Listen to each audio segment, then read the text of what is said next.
नमस्कार दोस्तों, स्वागत है आपका हमारे YouTube channel all exam classes में। दोस्तों, इस वीडियो में आपके लिए लेकर आया हूं उत्तर प्रदेश उप निरीक्षक पुलिस ऑनलाइन भर्ती परीक्षा 2017 यूपीएसआई 2017 में जो एग्जाम हुआ था उसमें सेट पेपर नंबर 2 में जो हिंदी के 40 क्वेश्चन आए थे उनको डिस्कस करूंगा। दोस्तों, ये एग्जाम हमारा 12/12/2017 को शिफ्ट सेकंड में हुआ था। 12 दिसंबर 2017 को शिफ्ट सेकंड में हुआ था। तो दोस्तों, वीडियो को स्टार्ट करने से पहले आपसे रिक्वेस्ट है, अगर आपने हमारे चैनल ऑल एग्जाम क्लासेस को अब तक सब्सक्राइब नहीं किया तो चैनल को सब्सक्राइब करें, वीडियो को लाइक शेयर कमेंट करना ना भूलें। स्टार्ट करते हैं वीडियो को। आज का फर्स्ट क्वेश्चन ये यूपीएसआई के एग्जाम में आया था सेट पेपर नंबर 2 में। हिंदी भारत की डैश है, सही विकल्प का चयन कर वाक्य पूर्ण करें। ए ऑप्शन आपका मूल भाषा, बी ऑप्शन आपका राज्य भाषा, सी ऑप्शन आपका अंतर्राज्य भाषा और डी ऑप्शन राष्ट्रीय भाषा। अब आपको विकल्प को चयन करना है, कौन सा विकल्प सबसे उत्तम होगा। तो बताइए हमारा इसका राइट आंसर क्या है। इसका राइट आंसर हमारा हिंदी भारत की डैश क्या है, राज्य भाषा है। ठीक है, क्या है, राज्य भाषा है। ठीक, बाकी आपको डी ऑप्शन, सी ऑप्शन और ए ऑप्शन गलत हो जाएंगे। ठीक है, कुछ इंपोर्टेंट पॉइंट है उनको भी डिस्कस करते हैं। हिंदी भारत की क्या है, राज्य भाषा है। क्या है, राज्य भाषा है। ठीक है, नेक्स्ट क्वेश्चन को डिस्कस करते हैं। क्वेश्चन नंबर टू हमारा दिए गए विकल्पों में से ऋजु का विलोम शब्द कौन सा है। ए ऑप्शन आपका सुर, बी ऑप्शन आपका वक्र, सी ऑप्शन आपका सारस और डी ऑप्शन मिथ्या। अब बताइए इसका राइट आंसर क्या होगा। ऋजु का विलोम शब्द कौन सा होगा। तो इसका राइट आंसर हमारा क्या है, ऋजु का विलोम शब्द होगा हमारा वक्र। क्या होगा, वक्र। ठीक है, बाकी आपके ए ऑप्शन, सी ऑप्शन और डी ऑप्शन गलत हो जाएंगे। ठीक है, कुछ इंपोर्टेंट पॉइंट है उनको भी डिस्कस करते हैं। इंपोर्टेंट पॉइंट है हमारे, ऋजु का विलोम शब्द क्या होता है, वक्र होता है। ठीक है, जबकि सुर का विलोम शब्द क्या होता है, असुर होता है। ठीक है, नीरस यानी कि सारस का क्या होता है, सरस का क्या होता है, नीरस होता है। ठीक है, और मिथ्या का विलोम शब्द क्या होता है, सत्य। मिथ्या माने झूठ और सत्य इसका विलोम शब्द होगा। ठीक है, ये कुछ इंपोर्टेंट क्वेश्चन थे, वो इंपोर्टेंट पॉइंट थे वो हमने डिस्कस किए। नेक्स्ट क्वेश्चन को डिस्कस करते हैं। क्वेश्चन नंबर थर्ड हमारा 17वें रमाकांत स्मृति कहानी पुरस्कार से किसे सम्मानित किया गया था। ए ऑप्शन आपका चित्रा मुदल, बी ऑप्शन आपका असगर वजाहत, सी ऑप्शन आपका इंदिरा डांगी और डी ऑप्शन आपका मनोज कुमार पांडे। अब बताना इसका राइट आंसर क्या होगा। तो बताइए इसका राइट आंसर क्या है हमारा। तो इसका राइट आंसर हमारा सी ऑप्शन होगा, इंदिरा डांगी। 17वें रमाकांत स्मृति पुरस्कार से कैसे सम्मानित किया गया, इंदिरा डांगी जी को सम्मानित किया गया। कुछ इंपोर्टेंट पॉइंट हैं उनको भी डिस्कस करते हैं। 17वें रमाकांत स्मृति कहानी पुरस्कार 2013 भोपाल की नवोदित लेखिका इंदिरा डांगी की कहानी कौन सी है, कहानी का नाम क्या है, शुक्रिया इमरान साहब के लिए प्रदान किया गया। ठीक है, नेक्स्ट क्वेश्चन को डिस्कस करते हैं। क्वेश्चन नंबर 4 हमारा नीचे दिए गए किस गुणवाचक विशेषण के प्रकार, नीचे दिए गए जो शब्द हैं वो किस गुणवाचक विशेषण के प्रकार हैं। ए शब्द है हमारे अच्छा और दूसरा शब्द दानी, न्याय और कृपालु। अब आपको बताना है किस गुणवाचक विशेषण के प्रकार हैं। ए ऑप्शन आपका आकार बोधक, बी ऑप्शन आपका गंध बोधक, सी ऑप्शन आपका गुण बोधक और डी ऑप्शन आपका दोष बोधक। अब आपको बताना अच्छा, दानी और न्याय कृपालु ये किस प्रकार के विशेषण हैं। तो इसका राइट आंसर हमारा सी ऑप्शन यानी गुण प्रकार यानी गुण बोधक विशेषण हैं। ठीक है, आपका ए ऑप्शन, बी ऑप्शन और डी ऑप्शन गलत हो जाएंगे। कुछ इंपोर्टेंट पॉइंट है उनको डिस्कस करते हैं। इंपोर्टेंट पॉइंट हमारे जिस विशेषण या संज्ञा, देखो विशेषण क्या होता है, जिस यानी कि जिससे हमारे संज्ञा या सर्वनाम के गुण, विशेषण शब्द क्या है हमारा, जिससे संज्ञा या सर्वनाम के गुण, आकार, रंग, स्वभाव, दशा या दिशा, भार, माप आदि का बोध होता है, उसे गुणवाचक विशेषण कहलाते हैं। गुणवाचक विशेषण के प्रकार कौन से हैं हमारे, गुणवाचक विशेषण के प्रकार हैं, एक गुणबोधक होता है। गुणबोधक में कौन कौन सा, अच्छा हुआ, भला हुआ, सुंदर, न्याय, कृपालु आदि, ये हमारा गुणबोधक विशेषण है। भावबोधक कौन से हैं, बुरा, कुरूप, दुर्जन, नीच और दुष्ट। ठीक है, और गंधबोधक कैसे, बदबू हुआ, सुगंध हुआ, दुर्गंध हुआ आदि। ठीक है, आकार बोधक कौन से, जैसे लंबा चौड़ा। ठीक है, लंबा चौड़ा, गोला, त्रिकोण, ये हमारे आकार बोधक विशेषण होते हैं। ठीक है, नेक्स्ट क्वेश्चन को डिस्कस करते हैं। क्वेश्चन नंबर 5 पे हमारा निम्नलिखित विकल्पों में से सही विकल्प चुनिए। अब आपको इनमें से सही विकल्प यानी कि कौन सा शुद्ध विकल्प है, यानी कि कौन सा सही वाक्य उसको चूज करना है। ऑप्शन है आपके ये, तुम सफल नहीं हो सकते बिना कठोर परिश्रम के, तो ये हमारा शुद्ध वाक्य नहीं है। और बी ऑप्शन आपका बिना कड़ी यानी बिना कड़ी में परिश्रम किए तुम सफल नहीं हो सकती, आपका ये भी ऑप्शन गलत है, आपका ए ऑप्शन भी गलत है और बी ऑप्शन भी गलत है। और आप डी ऑप्शन देखते हैं हमारा बिना कठोर परिश्रम तुम सफल नहीं हो सकते, तो ये हमारा भी गलत है। हमारा राइट आंसर होगा सी ऑप्शन, यानी कि कठोर परिश्रम के बिना तुम सफल नहीं हो सकती, ये हमारा राइट आंसर है, यानी कि सी ऑप्शन आपका सही आंसर होगा। ठीक है, कुछ इंपोर्टेंट पॉइंट है वो भी डिस्कस करते हैं। यानी कि दिए गए विकल्पों में से कठिन परिश्रम के बिना तुम सफल नहीं हो सकते, ये शुद्ध वाक्य है। कैसा, ये शुद्ध वाक्य है। ठीक है, नेक्स्ट क्वेश्चन को डिस्कस करते हैं। क्वेश्चन नंबर हमारा 6, क्वेश्चन नंबर 6 भी बहुत अच्छा क्वेश्चन है।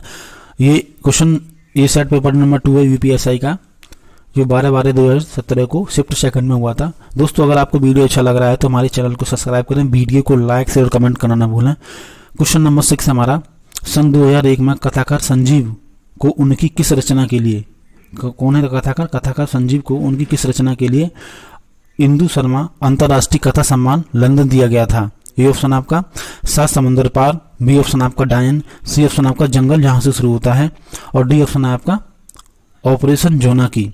अब आपको बताना है कौन सी कहानी है, तो इसका राइट आंसर हमारा क्या होगा, सी ऑप्शन होगा, यानी कि जंगल जहां से शुरू होता है वो कहानी है संजीव जी की, कथाकार संजीव जी की। ठीक है, इसी कहानी के लिए, जंगल जहां से शुरू होता है, इसी कहानी के लिए उनको इंदु शर्मा अंतर्राष्ट्रीय कथा सम्मान लंदन प्रदान किया गया। कुछ इंपोर्टेंट पॉइंट है उनको भी डिस्कस करते हैं। इंपोर्टेंट पॉइंट हमारे 2001 में कथाकार कौन से, संजीव कुमार को उनकी कृति जंगल जहां से शुरू होता है के लिए इंदु शर्मा, कौन सा, इंदु शर्मा अंतर्राष्ट्रीय कथा सम्मान लंदन प्रदान किया गया। ठीक है, नेक्स्ट क्वेश्चन हमारा क्वेश्चन नंबर 7, क्वेश्चन नंबर 7 हमारा, यह जीवन क्या है, निर्जर है, इस वाक्य में प्रयुक्त अलंकार पहचाने। अब आपको बताना है इसमें कौन सा अलंकार है। ए ऑप्शन आपका उत्प्रेक्षा अलंकार, बी ऑप्शन आपका अतिशयोक्ति अलंकार, सी ऑप्शन आपका रूपक अलंकार और डी व्यक्तिरेख अलंकार। तो बताइए हमारा इसमें कौन सा अलंकार होगा, तो इसमें हमारा होगा राइट आंसर इसका सी ऑप्शन, यानी कि रूपक अलंकार है। जीवन यानी कि यह जीवन क्या है, निर्जर है, इसमें कौन सा अलंकार है हमारा, रूपक अलंकार। आपका ए ऑप्शन, बी ऑप्शन और डी ऑप्शन गलत हो जाएंगे। ठीक है, कुछ इंपोर्टेंट पॉइंट है वो भी डिस्कस करते हैं।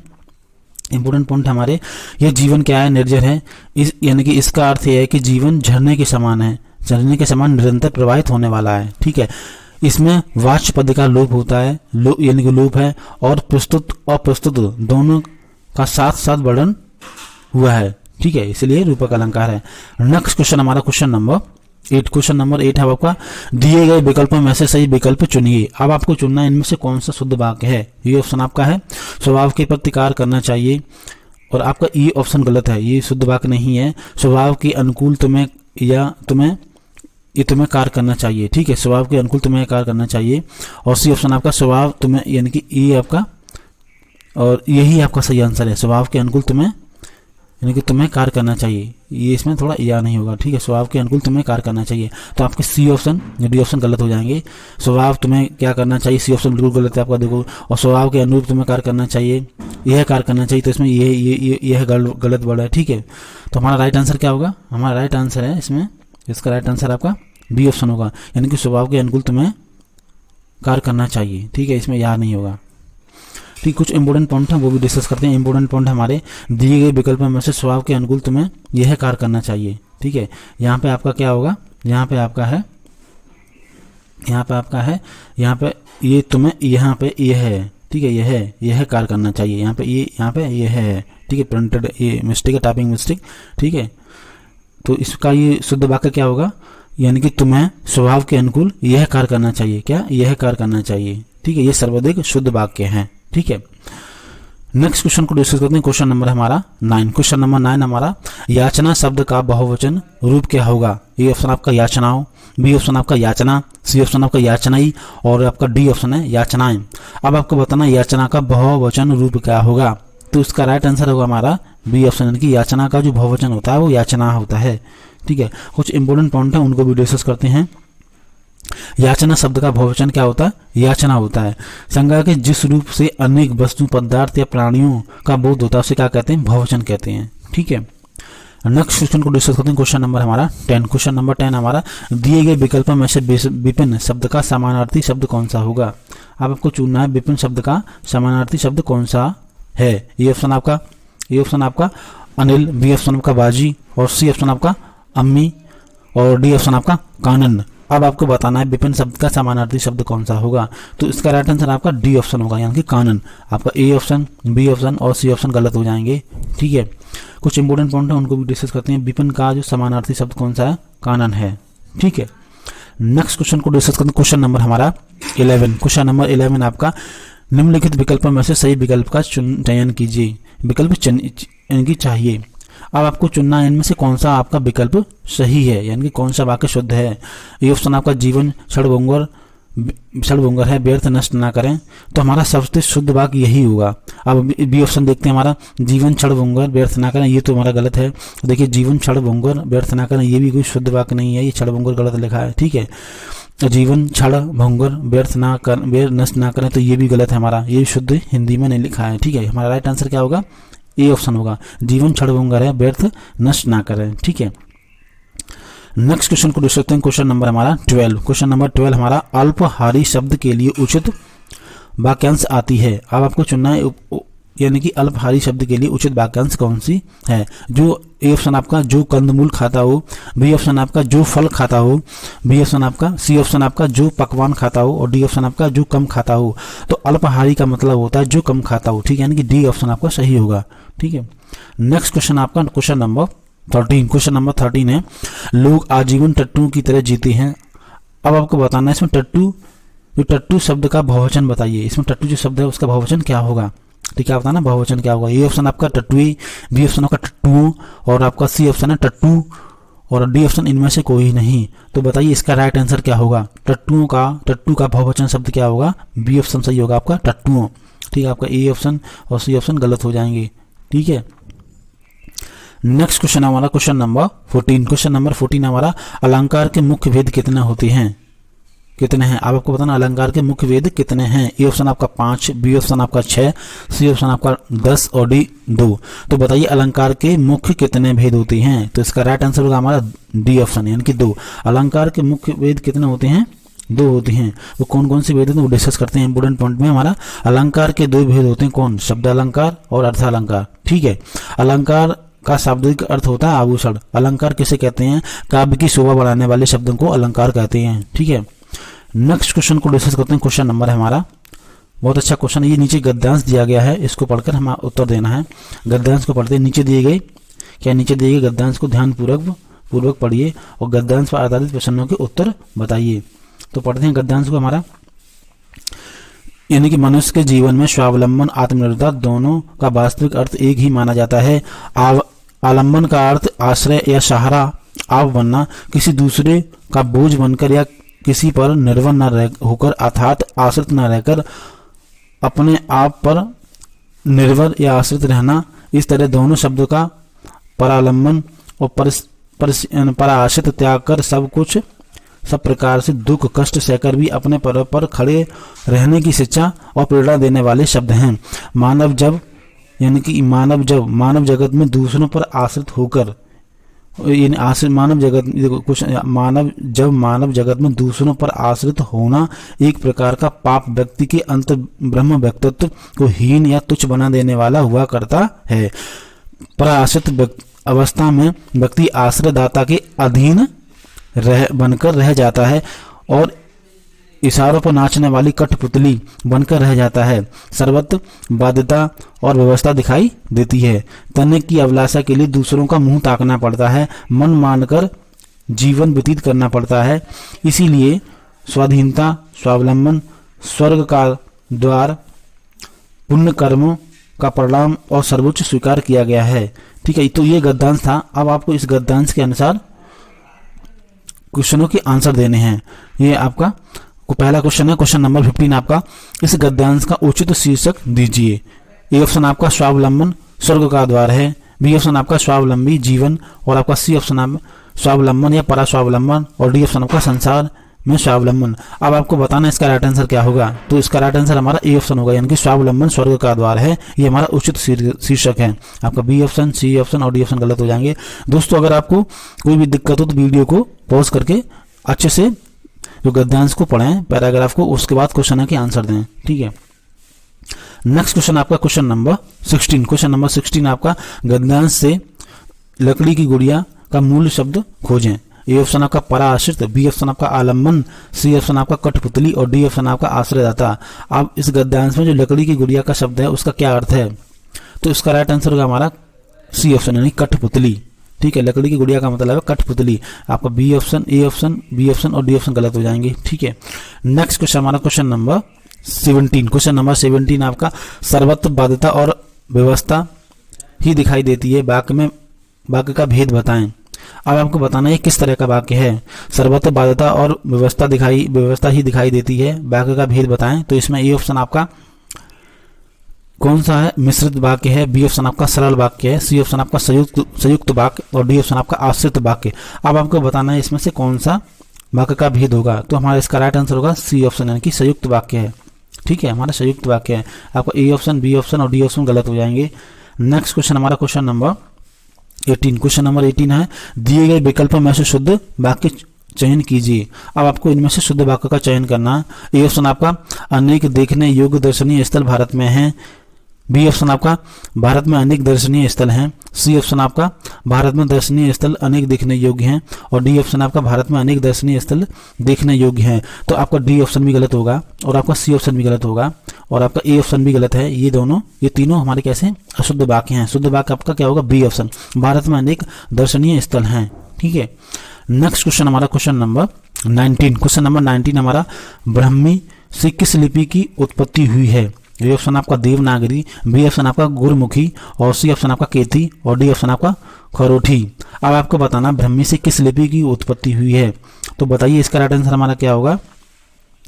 तो इसका राइट आंसर हमारा क्या होगा, ब्राह्मी से हमारी कौन सी, ए ऑप्शन यानी कि देवनागरी लिपि की उत्पत्ति हुई है। आपका बी ऑप्शन, सी ऑप्शन और डी ऑप्शन गलत हो जाएंगे। ठीक है, कुछ इंपोर्टेंट पॉइंट है उनको भी डिस्कस करते हैं। जो ब्राह्मी से हमारी कौन सी लिपि की उत्पत्ति हुई है, देवनागरी लिपि की उत्पत्ति हुई है। ठीक है, नेक्स्ट क्वेश्चन हमारा क्वेश्चन नंबर 20। क्वेश्चन नंबर 20 हमारा रतिपात शब्द का समानार्थी शब्द पहचानिए। ए ऑप्शन आपका निशाचर, बी ऑप्शन आपका जगदीश, सी ऑप्शन आपका पंचसर और डी अलकापुरी। अब आपको बताना रतिपात शब्द का समानार्थी शब्द कौन सा होगा। तो बताइए इसका राइट आंसर हमारा क्या है। इसका राइट आंसर हमारा सी ऑप्शन होगा यानी कि पंचसर। रतिपात का जो समानार्थी शब्द है वो क्या, पंचसर है। आपका ए ऑप्शन, बी ऑप्शन और डी ऑप्शन गलत हो जाएंगे। ठीक है, इंपोर्टेंट पॉइंट है उनको डिस्कस करते हैं। जो रतिपात के अन्य समानार्थी शब्द कौन से हैं, ये शब्द हैं काम है, मदन है, मनोज है, आनंद है, पुष्पंदा है, मीन केतु है या मकर ध्वज है। ठीक है, ये हमारे क्या हैं, इसके समानार्थी शब्द हैं। नेक्स्ट क्वेश्चन हमारा क्वेश्चन नंबर 21। क्वेश्चन नंबर 21 हमारा इसकी बात का कोई उत्तर ना दे सका, सब डैश हो गए, सही विकल्प का चयन कर रिक्त स्थानों की पूर्ति करें। अब आपको इसमें से कौन सा शब्द होगा सही वो आपको चुनना है। ऑप्शन आपके ए निराधार, बी ऑप्शन आपका निरुत्तर, सी ऑप्शन आपका निरंतर और डी ऑप्शन शर्मिंदा। तो ये भी आपका गलत होगा, शर्मिंदा। निरंतर अभी भी आपका गलत है और निराधार तो होगा ही नहीं आपका। इसका राइट आंसर होगा बी ऑप्शन यानी कि निरुत्तर हो गई, यानी कि उसकी बात का कोई उत्तर ना दे सका। तो क्या हो गए, सब क्या हो गए, निरुत्तर हो गए। इसमें क्या शब्द होगा, बी ऑप्शन हमारा सही होगा। ठीक है, कुछ इंपोर्टेंट पॉइंट है उनको भी डिस्कस करते हैं। इनकी प्रस्तुत रिक्त स्थान के लिए सर्वाधिक प्रयुक्त शब्द कौन सा होगा, निरुत्तर। ठीक है, उसकी बात का कोई उत्तर ना दे सका, सब क्या हो गए, निरुत्तर हो गए। तो सबसे उपयुक्त वर्ड कौन सा हमारा होगा, निरुत्तर। ठीक है, नेक्स्ट क्वेश्चन हमारा क्वेश्चन नंबर 22। क्वेश्चन नंबर 22 बहुत अच्छा क्वेश्चन हमारा। जयद्रथ वृद्ध किस लेखक या लेखिका की कृति है। ए ऑप्शन आपका महादेवी वर्मा, बी ऑप्शन आपका सुमित्रानंद पंत और सी ऑप्शन आपका मैथिली शरण गुप्त और डी जयशंकर प्रसाद। अब आपको बताना है इसका राइट आंसर क्या होगा, यानी कि जयद्रथ वृद्ध किसकी कृति है।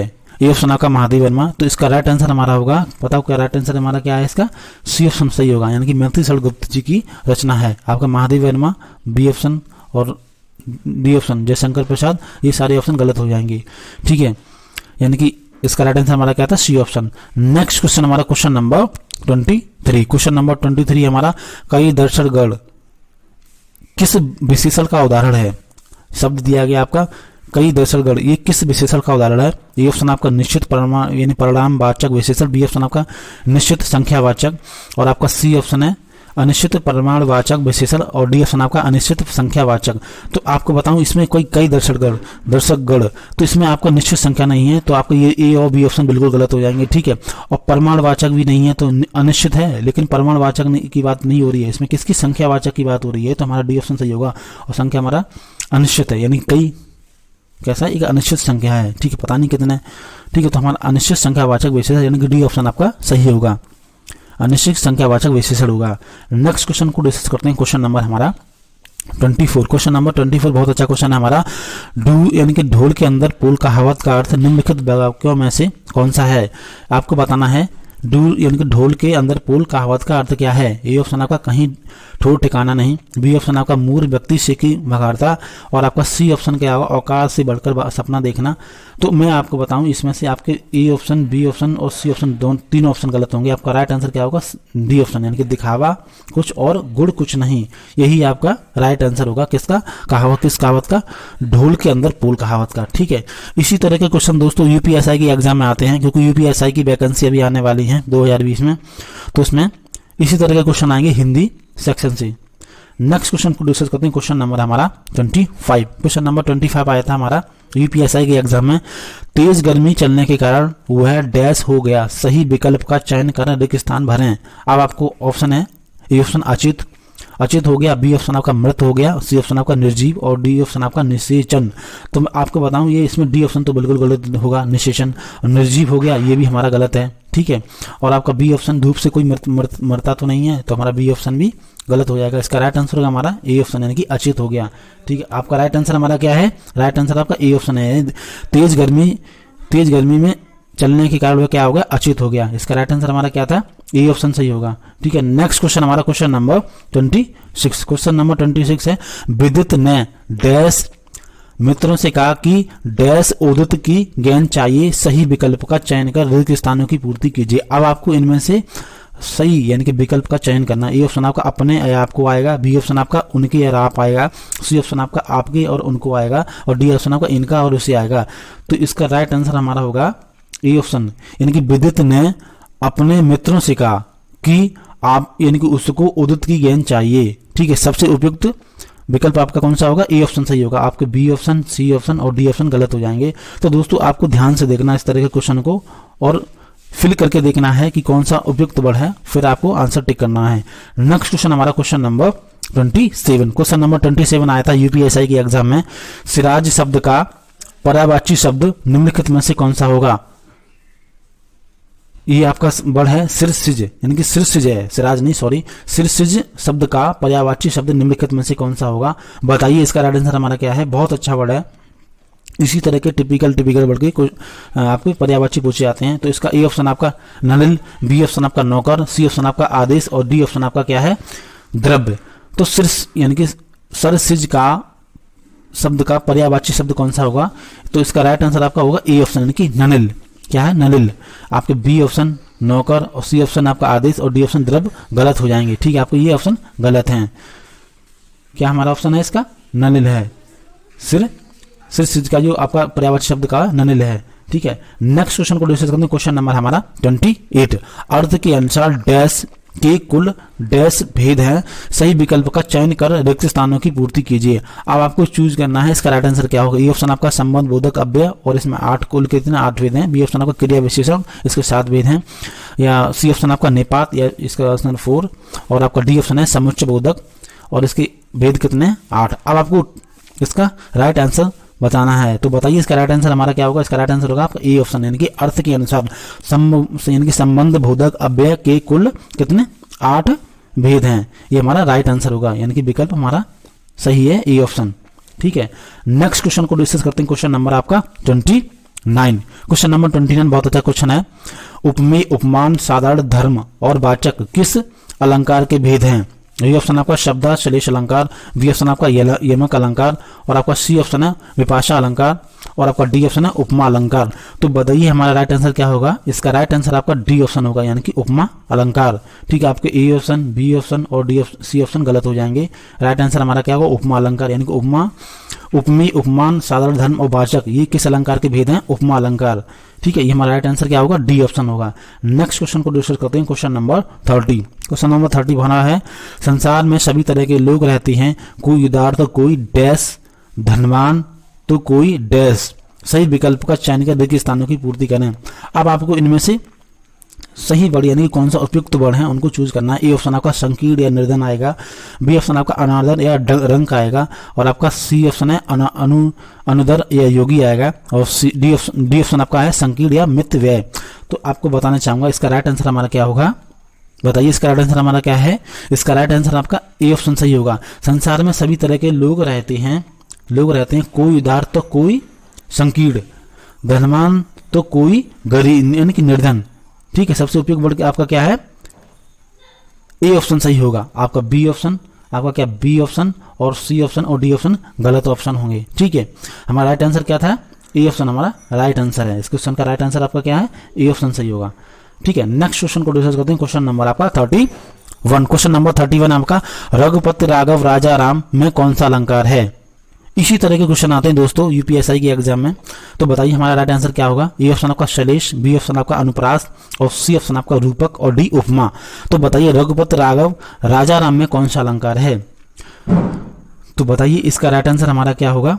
तो यहाँ पर हमारा राइट आंसर होगा बी ऑप्शन यानी कि अनुप्रास अलंकार है। आपका ए ऑप्शन और आपके सी ऑप्शन और डी ऑप्शन गलत हो जाएंगे। तो हमारा राइट आंसर क्या होगा, अनुप्रास अलंकार है। रघुपति राजा राम में कौन सा अलंकार है, अनुप्रास अलंकार है।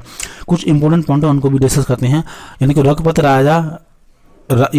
राघव राजा राम में र वर्ड की जो र वर्ड है उसकी आवृत्ति कई बार हुई है। क्या र वर्ड किसकी, र वर्ड की आवृत्ति कई बार हुई है। अतः यहाँ पर कौन सा अलंकार होगा, अनुप्रास अलंकार होगा।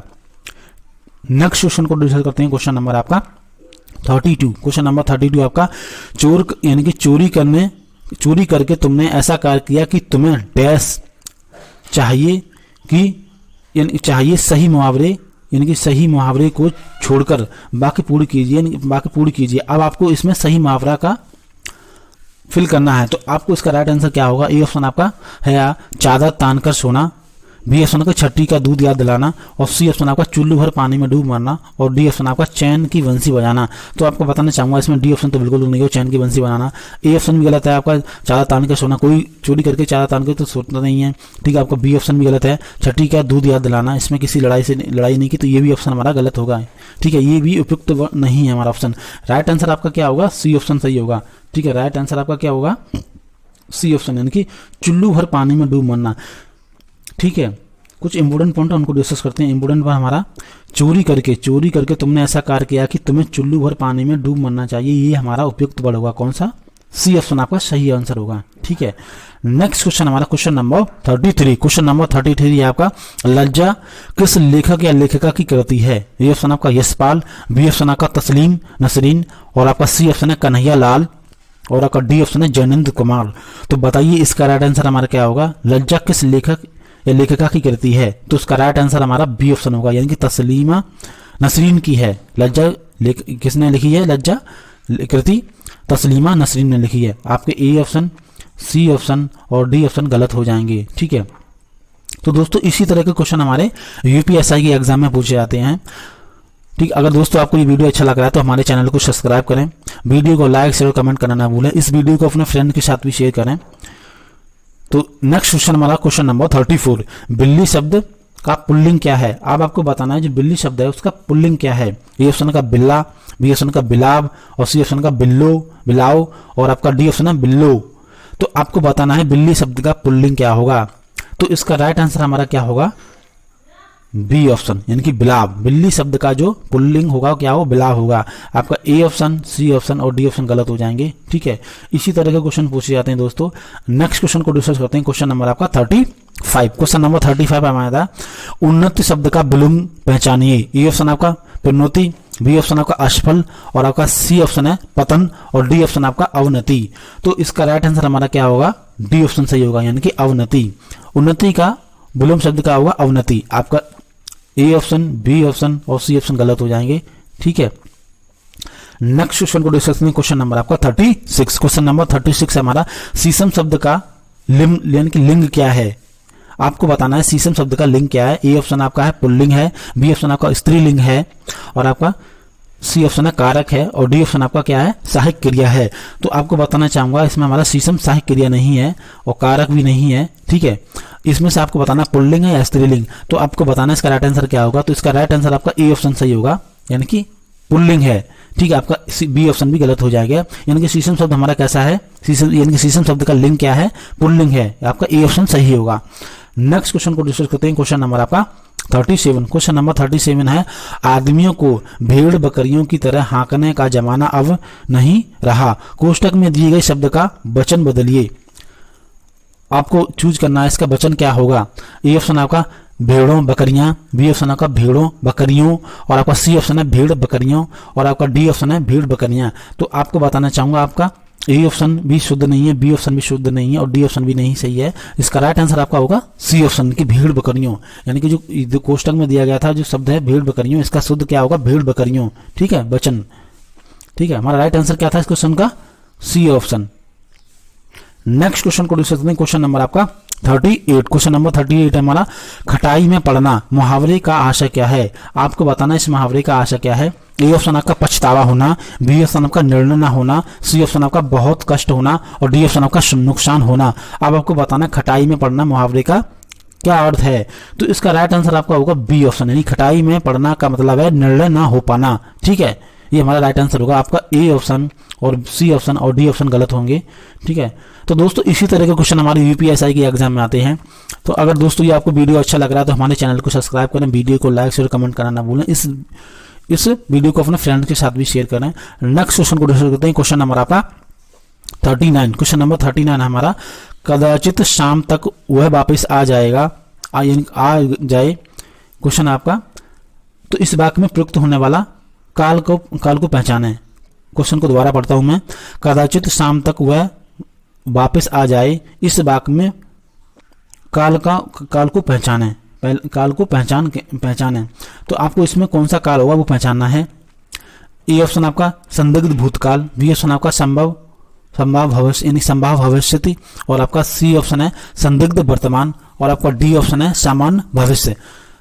कदाचित शाम तक वह वापस आ जाएगा, बताइए इसमें कौन सा काल होगा।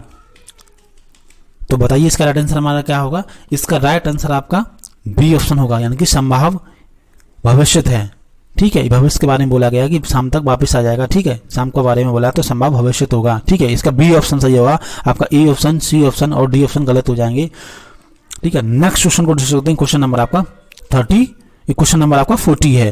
दोस्तों आपको बताना चाहूंगा ये हमारा इस वीडियो का लास्ट क्वेश्चन होगा, ठीक है। क्वेश्चन नंबर 40 कह रहा है आपका, आटे दाल का भाव मालूम होना मुहावरे का उचित अर्थ पहचानिए।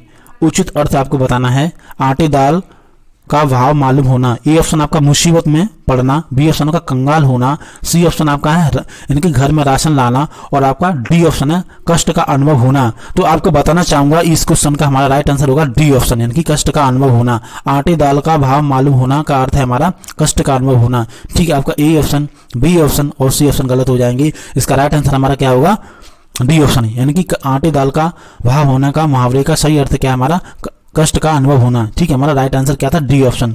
तो दोस्तों ये थे हमारे यूपीएसआई के एग्जाम में आई हुई सेट पेपर 2 में, जो यूपीएसआई के एग्जाम में जो हिंदी के 40 क्वेश्चन आए थे वो मैंने डिस्कस किए सेट पेपर नंबर 2 में। तो दोस्तों अगर आपको वीडियो अच्छा लगा है तो हमारे चैनल ऑल एग्जाम क्लासेस को सब्सक्राइब करें, वीडियो को लाइक शेयर और कमेंट करना ना भूलें, और इस वीडियो को अपने फ्रेंड के साथ भी शेयर करें। मिलते हैं नेक्स्ट वीडियो में, तब तक के लिए धन्यवाद।